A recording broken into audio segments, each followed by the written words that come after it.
When my wife was dying, I truly believed my life was ending too. It wasn't just a feeling, it was a certainty in my heart. She had always been there for me.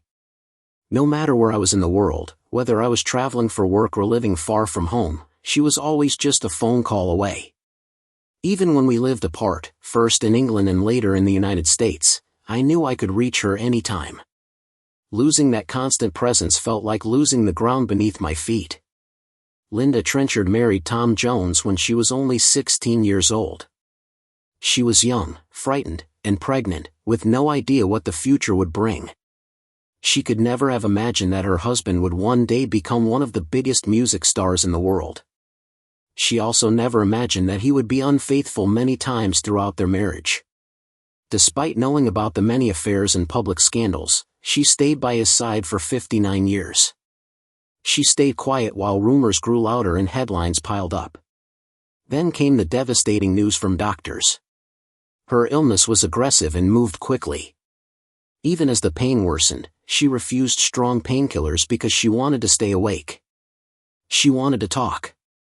She wanted to say something important to Tom before the end. Those final words stayed with him for years, haunting him long after she was gone. Melinda Rose Trenchard was born on March 7, 1941, in Pontypridd, Wales. Her birth came during the dark days of World War II, when fear and uncertainty filled everyday life. Her parents, William and Violet, did everything they could to support their family while living under strict rationing rules. Each week, families were allowed only small amounts of basic food like butter, cheese, and sugar. Because food was scarce, most meals were simple and made from potatoes and vegetables grown in their own garden. Even during such difficult times, Melinda's arrival brought warmth and hope to her family and neighbors, many of whom were also struggling with loss and anxiety. Her early childhood memories were shaped by the constant reminders of war. Air raid sirens echoed through the streets, windows were blacked out at night, and the distant sound of bombs falling near the Cardiff docks was always present. Life was tense, but people relied on one another. The close Welsh communities shared what little they had, and that sense of togetherness helped families survive emotionally, even when the future felt uncertain. As Melinda grew older, her world expanded when her family moved to Treforest, a small village near Pontypridd. Her parents owned a small local cinema, which became a central part of her life. Each night, the film reels spun, and the glow of Hollywood stories filled the room. Sitting in the flickering light of the screen allowed Melinda to escape, even briefly, from the hardships of rationing and war. Movies like Casablanca and Gone with the Wind captured her imagination and offered her a glimpse of a world far removed from her own struggles. By the age of 10, Melinda was already helping her parents at the cinema. She sold tickets and learned responsibility early, sometimes earning just a few coins for her work. More importantly, she learned the power of storytelling and how films could lift people's spirits. The cinema became a safe place for locals who needed a break from rebuilding their lives after the war. Melinda watched tired people walk in and leave smiling, their worries softened by a couple of hours of entertainment. Even the smell of popcorn, which was considered a luxury at the time, became a treasured part of her childhood. After the war ended in 1945, life did not suddenly become easier. The cinema struggled because people had little time or money for entertainment while trying to rebuild their homes and routines. By 1948, the Trenchard family was barely making enough to keep the doors open. Monthly profits dropped sharply, falling from around £100 during the war to less than £20 afterward. Melinda did whatever she could to help, working late nights selling tickets while watching her father take on extra jobs just to survive. Like many families in South Wales, they faced unemployment and financial instability, and these experiences taught Melinda lessons about money, sacrifice, and perseverance at a very young age. Life in Pontypridd was shaped by coal mining poverty. The Trenchard family lived in a small one-bedroom house where Melinda shared space with her siblings. Coal miners earned very little, often barely enough to feed their families. Homes were cold, damp, and overcrowded. Many people heated their houses using bits of coal collected from nearby tips. Washing clothes in cold water was common because hot water was not always available. Melinda often saw her father working long hours, fixing machines during the day and helping at the cinema at night, sometimes working 12 hours straight without rest. These moments showed her that survival required strength and endurance, but also that love could exist even in the hardest conditions. The fear left behind by the war also shaped her character. Air raid drills were frequent, and Melinda remembered hiding under cinema seats with her parents while sirens screamed outside. The sound of planes flying overhead became part of her nights. Children were taught to stay quiet and calm, even when everything around them felt dangerous. Several bombs fell close to the town in 1941. Although the cinema was never hit, the constant tension taught Melinda bravery. She learned that danger could be close, yet life still had to continue. In 1952, her life changed in a way she never expected. That year, she met a boy named Thomas John Woodward, who would later become known to the world as Tom Jones. They were both 12 years old, but Tom had spent 2 years confined to bed with tuberculosis. From his window, he watched Melinda playing marbles outside. Her laughter became one of the few bright moments during his long recovery. He later said that watching her was the highlight of his days and that he dreamed of holding her once he recovered. Melinda had no idea she was being watched with such admiration, but those simple moments marked the beginning of a bond that would last a lifetime. Their friendship quickly grew stronger. They played games in the rainy streets of Trenchard, running through puddles and hiding in doorways during frequent Welsh rain showers. Melinda was popular with many local boys because of her lively personality and striking looks, but Tom's attention never wavered. When he finally caught her during one of their playful games, the kiss they shared felt different to her. She later admitted that even then, it meant something special. By the time they were 15, their relationship became more serious. They began meeting secretly inside a phone box at the end of Tom Street. The phone box offered shelter from both the rain and curious parents. Inside, they whispered about dreams they were afraid to say out loud anywhere else. Tom later described how deeply connected they felt during those moments. He loved that phone box so much that decades later, he moved it to their home in Los Angeles.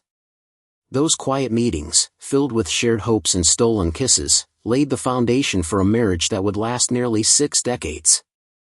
Melinda's love for movies became something she shared with Tom. Growing up in a cinema meant she was surrounded by music, film stars, and dreams of a bigger world. Tom, still recovering from illness, listened to music and dreamed of singing. Both of them felt drawn toward entertainment and imagined a life beyond their small town. The cinema gave them a place to dream of something more. Still, Melinda didn't make it easy for him. At local dance halls in the 1950s, she teased Tom by pretending not to notice his efforts to impress her. She laughed while he tried to catch her attention, but slowly she let him get closer. Tom always said she was the most beautiful girl in the room, and when she finally chose him, he felt proud beyond words. Those dance halls became the setting for a romance that grew deeper with time. Everything changed on March 2, 1957. Melinda was only 16 when she married Tom Jones at the Pontypridd Registry Office. A sudden pregnancy forced them to grow up faster than they ever expected. Her wedding dress was borrowed, and the ceremony was simple and quiet. The weight of responsibility was heavy, but she stepped into her new life with quiet courage. That marriage marked the beginning of a partnership that would take them far from anything they imagined as children. Just months later, life became even harder. Shortly after turning 17, Melinda gave birth to their son, Mark, in a small flat. The birth was difficult, and she soon suffered from postpartum depression, a condition that was rarely discussed in the 1950s. While Tom sang in pubs at night trying to build his career, Melinda felt isolated and overwhelmed at home with a newborn. Her struggle went largely unnoticed, and she pushed through each day without the support that young mothers receive today. To help support the family, she took a job at a thermometer factory. The work was exhausting and unpleasant. Chemical fumes filled the air, and long hours left her drained. She disliked the job deeply, but Tom's income was unreliable, and her wages were essential. Other women worked beside her, sharing the same exhaustion and determination to survive. Melinda's strength carried her through those difficult years. Later, when her son grew older and left home, she suffered a miscarriage that ended her hopes of having more children. That loss stayed with her for the rest of her life. Tom later admitted that they had always wanted a big family, but fate had other plans.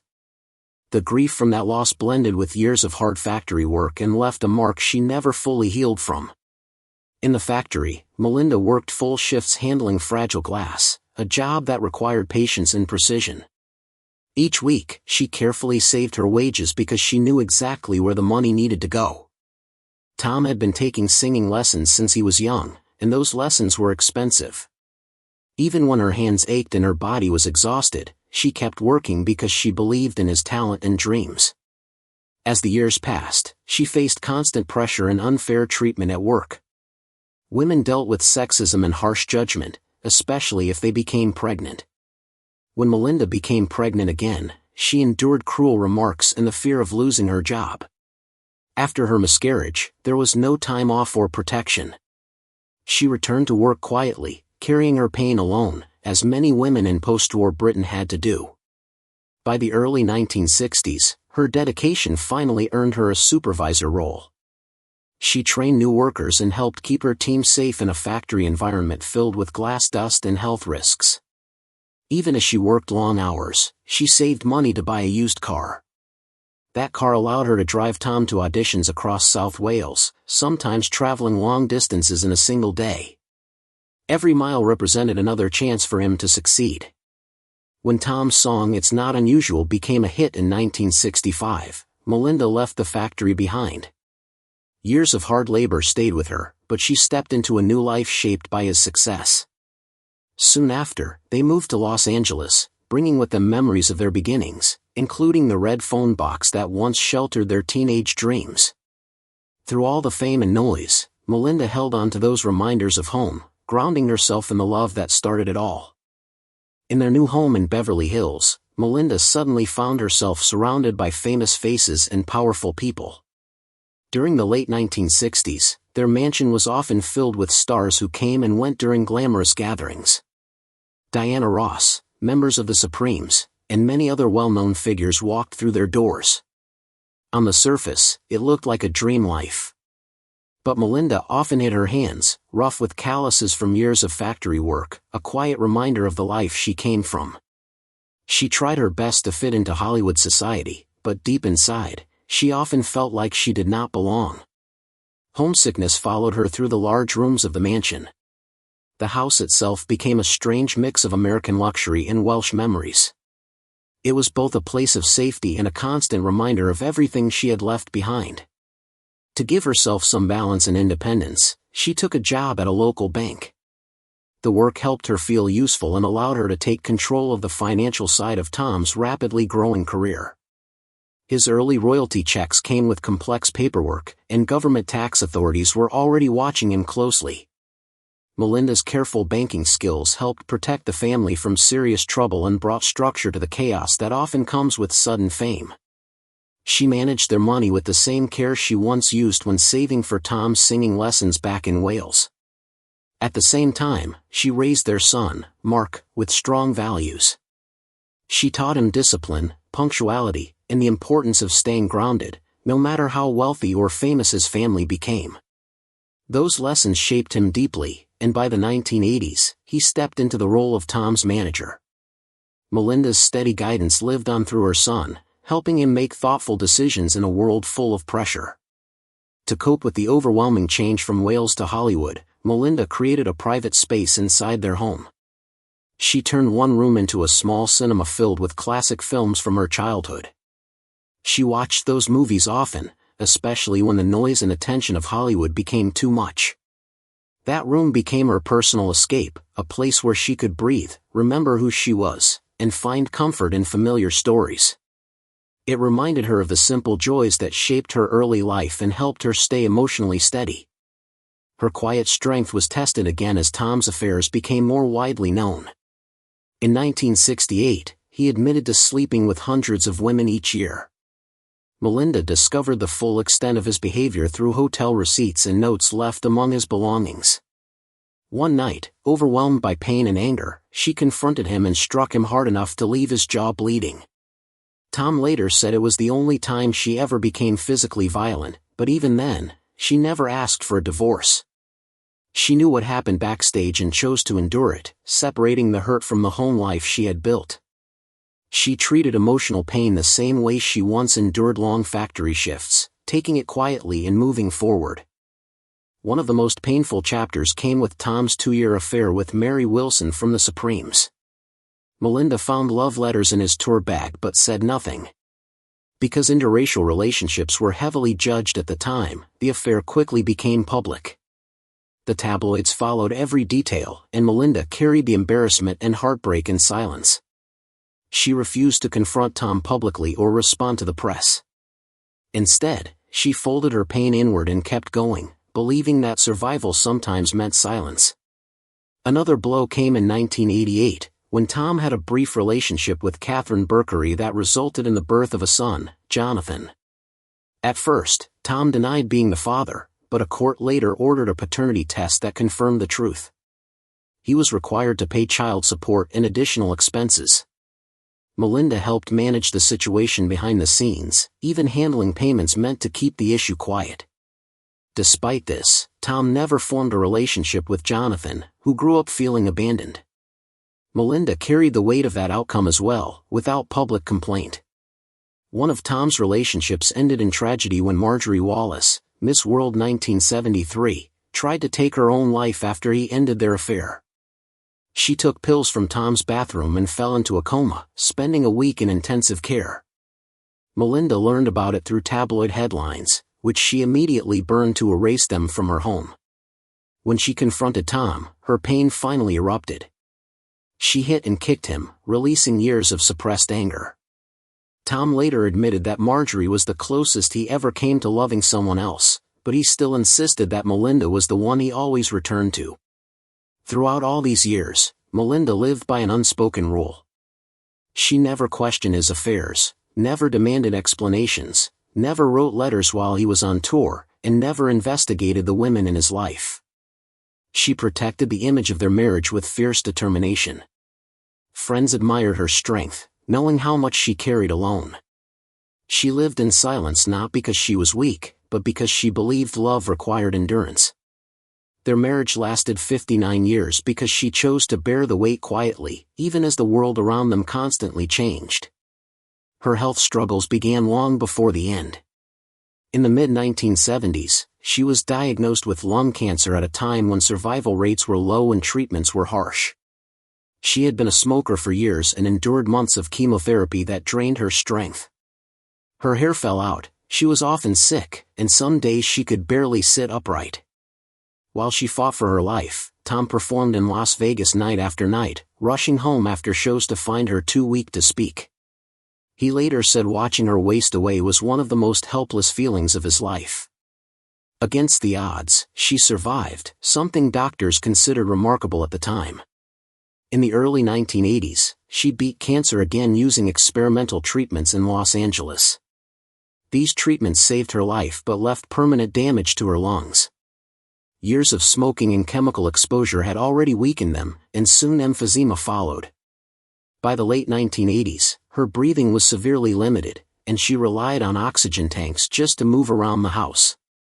She was hospitalized multiple times after sudden breathing collapses, each episode leaving her weaker. Long before her lungs failed, she suffered another deep wound. A miscarriage in the early 1960s left her unable to have more children. The loss pushed her into a deep depression that changed how she lived.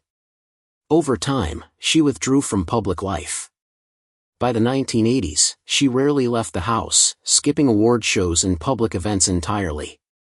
She spent her days watching old films, sometimes for hours, finding comfort in familiar stories. Her silence became a shield she never put down. The 1990s brought more health scares. Pneumonia nearly killed her, and Tom canceled major events to stay by her side. Doctors warned that any infection could now be fatal. Even after later remissions, she kept her illness private, not wanting to distract her son or affect Tom's career. She continued to manage his finances quietly, overseeing a fortune worth hundreds of millions while living modestly. She refused titles and honors, insisting she was simply Linda Trenchard. She stayed home during Tom's knighthood ceremony, feeling it was too grand and distant from the life she believed in. Her love for Wales never faded. She built a private art collection focused entirely on Welsh artists and kept it hidden in her cinema room. Those paintings were her connection to home. She also continued shaping her son's future, teaching him discipline and efficiency that later helped him manage Tom's career successfully. In the 2000s, agoraphobia took hold, and she rarely left the house. Once a year, she returned to Wales to sit alone in the cinema of her childhood. It was the only place outside her home where she felt safe. In 2016, doctors found another tumor. This third cancer was aggressive and spread rapidly. In her final days, she refused strong painkillers so she could stay awake and talk. She whispered Welsh lullabies to Tom and made final arrangements with calm clarity. She asked that the red phone box from their youth be returned to Wales, closing the circle of her life.